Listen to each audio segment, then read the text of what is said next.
네, 안녕하세요. 영상의학 검사 강의 8번째 시간입니다. 오늘 강의의 주제는요, MRI 검사에 대해서 조금 더 자세히 알아보고자 합니다.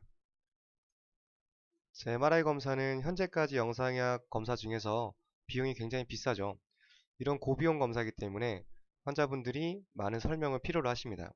따라서 환자에게 정확한 정보를 전달하고자 강의를 준비해 봤습니다. 자, 일단은 가장 많이 묻는 질문 세 가지로 질문과 답변을 통해서 한번 설명을 드려보고자 합니다. 자, MRI는 인체에 왜 무해한가? 과거에는 방사선과라고 많이 불렸었죠. 지금은 영상의학과로 바뀌어지게 됐는데요. 그 이유가 방사선을 사용하지 않는 장비도 포함되어 있기 때문입니다. 대표적인 게 MRI 장비인데요. 자, MRI 장비의 풀네임을 보면 자기, 공명, 영상의 약자입니다. 여기서 중요한 건 이 자기라는 단어인데요. 쉽게 자석이라고 생각하시면 될 것 같습니다. 자석을 이용해서 영상을 얻게 되는 검사이기 때문에 우리 몸에 자석이 해를 주진 않죠. 따라서 자석은 인체에 무해하기 때문에 이 검사 자체도 인체에 큰 영향을 주지 않는다 라고 쉽게 기억하시면 될 것 같습니다. 특히 공명이라는 이 단어가 중요하게 된데요. 자석과 인체의 공명을 통해서 영상을 얻게 되는데 우리 인체에 있는 성분 중에서도 물 성분과 공명 현상을 일으키게 됩니다. 조금 더 깊게 들어가면 물 성분 중에서도 수소 분자와 공명을 일으키게 되는데요. 일단 MRI 검사는 이런 물을 많이 포함하고 있는 장기들이 영상에 잘 나타나게 됩니다. 반대로 물을 많이 포함하고 있지 않은 단단한 성분들, 뼈와 같은 이런 구조물들은 조금 더 연부 조직보다는 묘사가 잘 되지 않는다라고 기억해 두시면 될 것 같습니다. 자, MRI 원리를 한번 쉽게 좀 설명을 드려볼게요. 일단 MRI 장비에서 일정 신호를 우리 머리나 검사 부위에 신호를 보내주게 됩니다. 그러면 우리 인체 중에서도 물 분자가 그 신호에 반응을 하게 되죠. 그 수소 분자가 그 반응한 신호를 다시 장비가 모아서 영상화 시킨 것이 바로 MRI 장비가 되겠습니다. 따라서 이런 영상을 얻을 수 있고요. 이렇게 말랑말랑한 부분들, 연부조직과 같은 그리고 이런 물 성분들이 영상에 잘 나타나고 있습니다.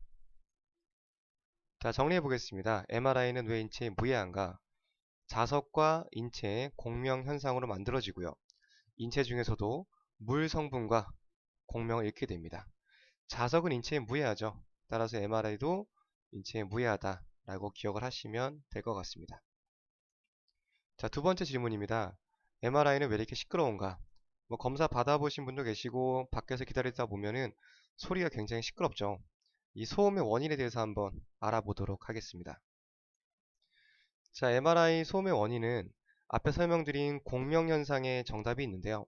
일단 첫 번째로 이 공명을 유발하는 이 장치에서 신호를 만들 때 이 소리곱새 현상 혹시 학교 다닐 때 기억나시는지 모르겠는데요. 이쪽에 신호를 줘서 공명이 발생되면 옆에 있는 소리곱새는 망치로 치지 않았음에도 일정 신호에 같이 떨리게 되죠. 처음에 신호를 만들어주는 이 망치로 치는 과정, 이 과정 속에서 소음이 발생을 하게 됩니다. 정리해보면 자석의 힘을 유발시키는, 즉 자장을 발생시킬 때 나는 소음이다 라고 기억해 주시면 될 것 같아요. 자, MRI 장비 안에는 이런 여러 가지 코일들이 있습니다. 그래서 이 세 가지 X, Y, Z 축을 가진 세 가지 코일들이 서로 신호를 주고받으면서 자장 신호를 만들어낼 때 그런 소음들이 발생을 하게 되는 것이죠. 이렇게 둘러싸고 있는 모습이고요. 여러 가지 코일들이 서로 융합하면서 이런 소음들이 발생이 되게 됩니다. 자, 검사 받으시다 보면 소리가 또 일정하지 않고 이런 소리 저런 소리 계속 돌아가면서 나거든요. 이것들은 얻게 되는 단면에 따라서 소리가 또 달라지게 됩니다. 이런 사진 얻을 때는 또 다른 소리가 나고요. 그렇기 때문에 검사 받게 되는 그 순간에도 소리가 나지만 또 얻게 되는 영상에 따라서 또 각양각색의 또 다양한 소리가 날 수 있다는 것도 기억해 두시면 도움이 될 것 같습니다. 네, 정리해 보겠습니다. MRI가 시끄러운 이유는 내부 자석끼리의 마찰음에 의해서 발생이 되고요. 이 마찰을 통해서 자장이 만들어지게 됩니다. 이런 자장 신호를 통해서 영상을 받을 수 있게 되는 것이고요.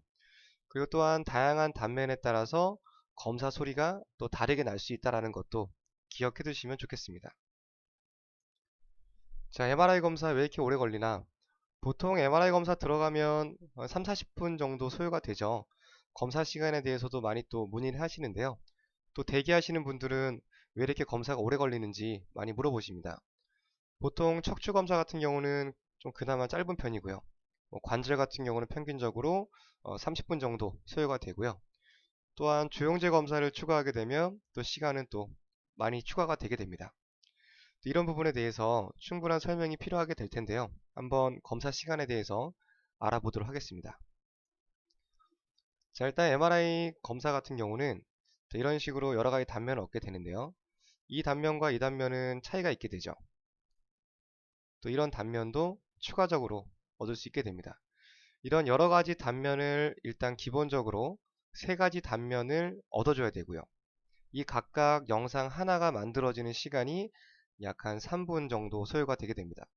일단 각각의 단면 영상 얻는데 3분씩 하면 10분 정도 소요가 되겠죠. 자, 그 다음에 MR 장비 자체 내에서 또 여러 가지 기법을 쓰게 되는데요. 지금 여기서 보이는 기법과 여기서 보이는 기법이 좀 차이가 있게 되죠. 자, 이거는 전반적인 해부학적 구조물들을 보는 기법이고요. 이 기법 같은 경우는 어떤 외상을 입었다든지 여기 하얗게 보이는 부분들이 외상을 입은 흔적들이거든요. 이런 외상을 입은 흔적들을 조금 더 잘 보여주는 기법이 있습니다. 그래서 이런 다양한 기법들도 적용한 영상을 얻어줘야 되는 것이죠. 이 영상도 마찬가지고요. 여기서는 잘 보이지 않던 어떤 질병들이 하얗게 보이는 그런 구조물들이 있습니다. 이런 외상을 평가할 때 쓰는 또 기법들이고요. 또 이거 같은 경우는 무릎에 있는 십자인대를 따로 검사한 영상인데요. 또 잘 나타나지 않기 때문에 또 이런 부분만 또 따로 영상을 얻어주게 됩니다. 이렇게 다양한 단면을 얻는 데 걸리는 시간을 총 합쳐서 30분 정도 소요가 된다라고 볼 수가 있겠습니다. 자, 한번 정리해 볼게요. 아까 설명드린 영상을 한 개 얻는데 소요되는 시간이 약 한 3, 4분 정도 소요가 되고요. 일단 기본적으로 3개의 단면을 얻고 여러 가지 다양한 기법을 써서 6개에서 7가지 정도의 검사를 하게 됩니다. 이 시간 합치다 보니까 약간 이 정도의 시간이 소요가 되게 되고요. 또 환자의 협조가 잘 이루어졌을 경우고요. 만약에 환자분이 또 검사 증거를 움직인다든지 여러 가지 문제가 생겼을 때를 포함해서 조금 여유롭게 시간을 잡게 됩니다. 자, 검사 중에 환자분이 움직이게 되면 이런 식으로 사진이 흔들리게 되는데요. 이렇게 되면 다시 재검사에 들어가게 됩니다. 이런 시간까지 다 포함하기 때문에 검사 시간이 길어지게 되는 것이죠. 여러 단면도 얻어야 되고 다양한 기법도 써야 되고 이런 움직임까지 계산한 시간이라고 보시면 될 것 같습니다. 자, 일단 여기 정리가 되어 있고요. 세 가지 단면의 영상이 필요하고요. 또 다양한 종류의 기법을 사용을 해야 됩니다. 또 인대가 잘 보이는 기법도 있고 아까처럼 외상이 잘 보이는 그런 기법도 있습니다. 또 MRI 검사 같은 경우는 움직임에도 예민하기 때문에 또 이런 환자의 움직임을 고려해서 조금 더 시간을 여유롭게 잡는 편입니다. 네, 이것으로 강의를 마치겠습니다. 감사합니다.